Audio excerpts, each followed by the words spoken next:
What up, guys? Dr. Kool, and this is Season 3 opener of Dagenham Career Mode Road to the Premier League, and in this episode we have some crazy stuff to tell you, but before we get into that, I'd like to show you something first. Since we have back-to-back promotions and we're now in the championship, let's look at the table. We're 5 games in, and we are still actually mid-table.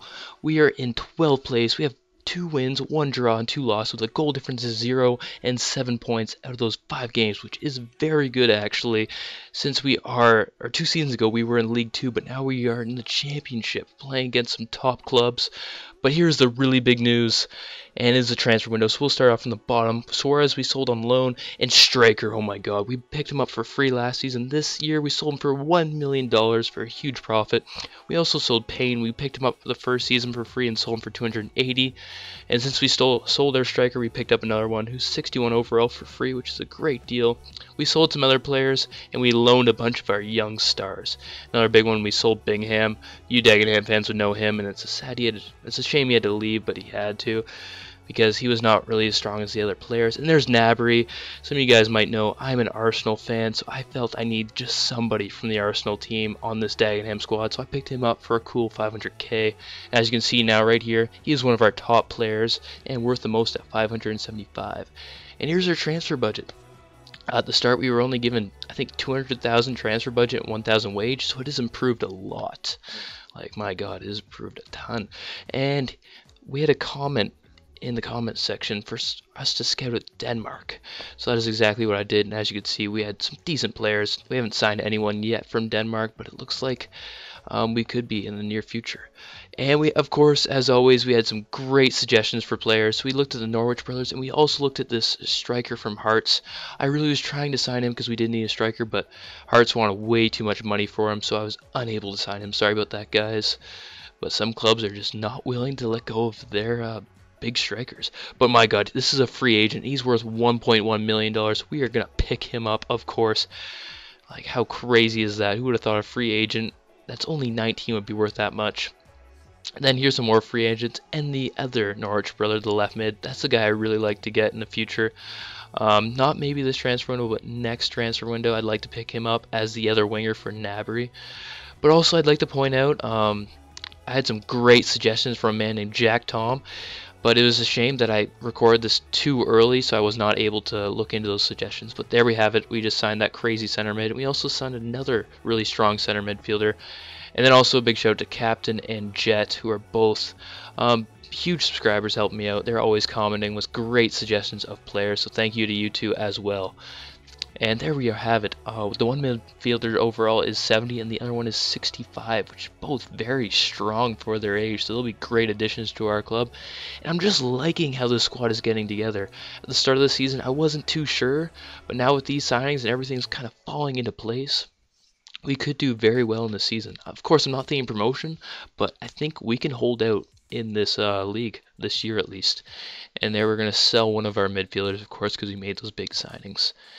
And also, I'd like to focus a little bit on the FA Cup. So for this season, we're going to play a fair few FA Cup matches, because to get some extra money, I had to promise the board I'd make it to round 16 at least. So we'll at least try to get there and maybe get a bit further. But there we just accepted the midfielder, Shields, sold him. And here's Scott Doe. Scott Doe has been a huge part of Dagenham the previous seasons, but now that we're in the championship, his overall is still 62, and I don't know, he's just really not cutting it for this team, so I don't want to bench him and kind of ruin the player, so I decided I'm gonna sell him if we get a decent price for him, of course. And actually, we do have a backup center back, this 17-year-old who's actually worth more than he is, so this would be a fairly good backup, and he's a cheap option, so we will look into signing that player. And we offered him, I believe, 1,400, and hopefully he accepts that.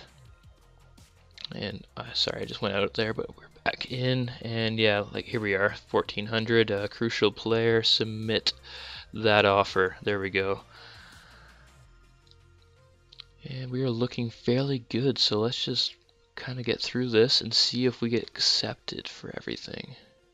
And Scott, oh, they want to give 170,000, and Shields has been officially sold now, so we'll accept that offer because that is a decent amount of money since he's only worth 140,000. And now we're getting to the very end. And he accepted that, so everything worked out perfectly for this. That is a first, I think, for our summer transfer. Everything working out just how I wanted it. The only shame part is we were not able to get too many players that people suggested. But in the January transfer window, I'm going to really try hard to get a few of the suggestions into our squad. This season, I really wanted to get Nabry because this was his chance before he got into a bigger player and cost way too much. And now that we have one of those Arsenal players, that is pretty cool if you ask me. And now our deadline has ended. So we are through the transfer window. And of course, the biggest transfer was the selling of our big striker, Anthony Striker, who played very well last season. That's why we were able to make that crazy profit. He was only worth, I think, like 200,000. We sold him for $1 million. So that is simply fantastic. And here we have to pick up one of our youth players because he is unhappy that he hasn't been selected to the senior team, so we'll offer him a contract. We'll also offer this man a contract right here. We'll offer him a little bit less since he's not desperate to get on the senior squad. He'll probably not accept that, but who knows, he might.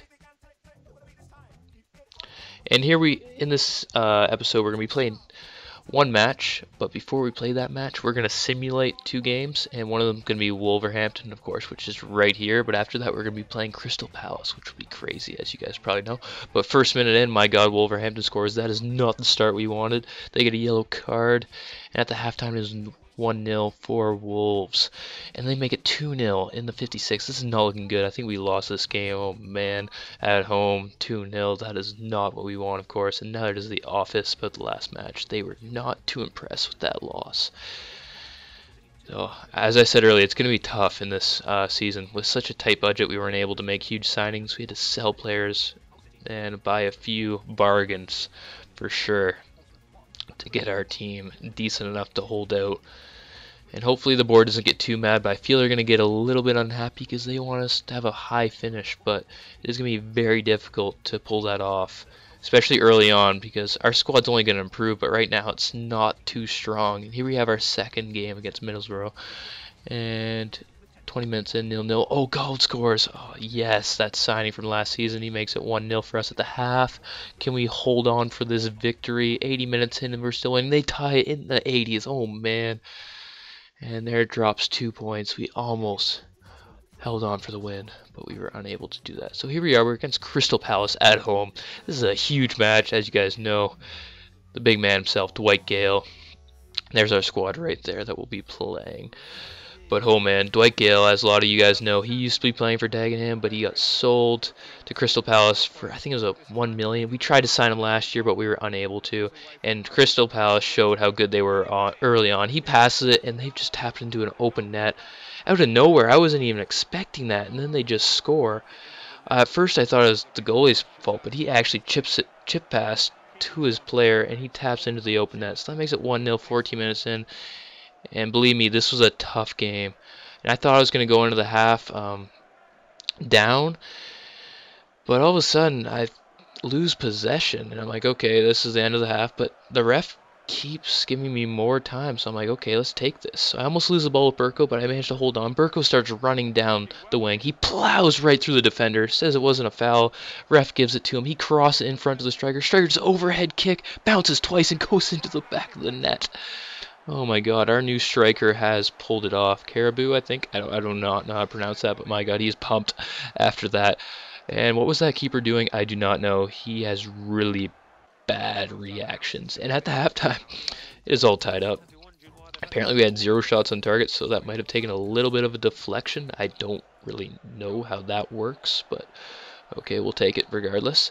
And then the 48th, we do some dekes. Our new centerman we just bought, he gets fouled, really light foul, really, and we get the free kick out of it. So we have Ryan Gold behind the ball. And we're going to try to keep this on target, of course, because with these goalkeepers, you can see from the last goal, anything could happen.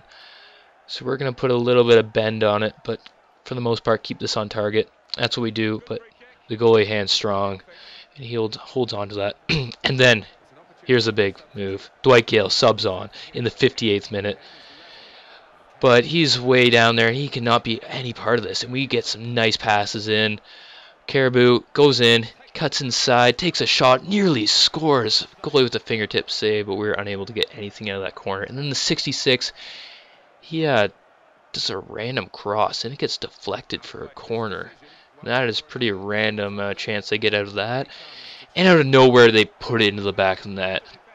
Off that random cross to get that corner kick, and then they put it away. That is like a slap in the face to go down 2-1. So now we'll need to make some big changes. We add some pace into the squad in the 70th so we could try to pull out a winner. And in the 72nd minute,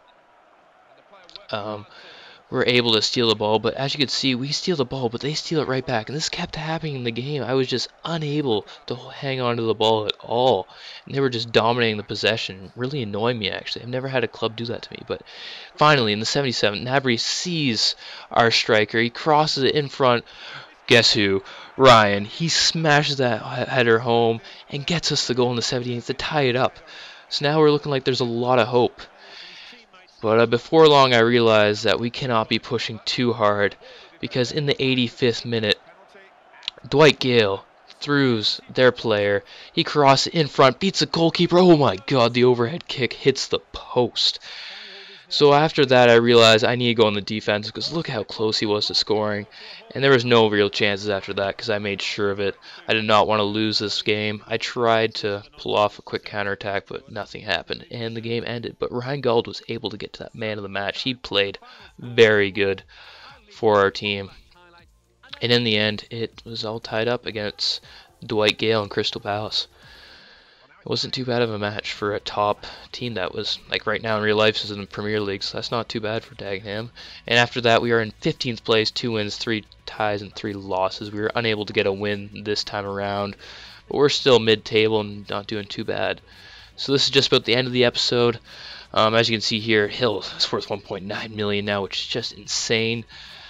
But again, thanks everyone for watching. Your comments are much appreciated, and if there's any chance you guys could share this video, that would be phenomenal. I would love you guys if you could pull that off. Just message me or whatever if you're thinking of anything for future episodes. Anyways, peace out everyone. Thanks again.